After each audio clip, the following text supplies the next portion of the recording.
bandiraɓe e sehilaɓe musidɓe tedduɓe rewendiɓe RFI fulfulde e oɗo taskaram firtu compite pene en garti e nde yontere e nde toɓɓere hesere nawde en ɗo e Sénégal.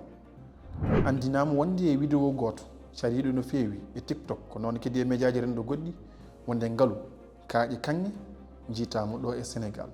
Ngaalu mowngu nowrungu ko witi cuɗaji taw ko cuɗaji gadanteje kono noon kadi ko cuɗaji kewɗe nafoje no fewi. On vidéo sarima senditama ko ɓuuri laabi ujunere pawɗi towni ko dow médiaji renduɗi.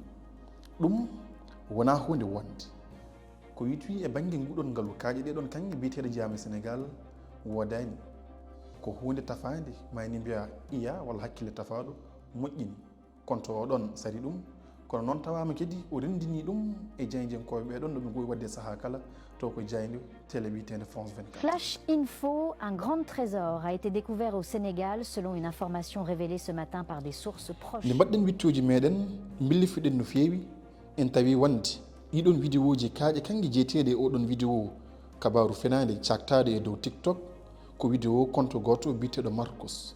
So tawi artama e francide wiyete ko Marcus le chasseur kono noon so mbatti ɗum e fulfulde ko Marcus jiilotoɗo ngaalu walla ni kanŋe towni ko windere nde.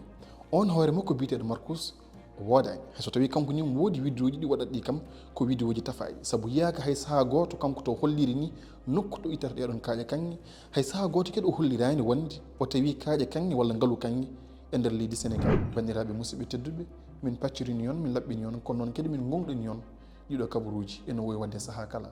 Allah jarama on jarama.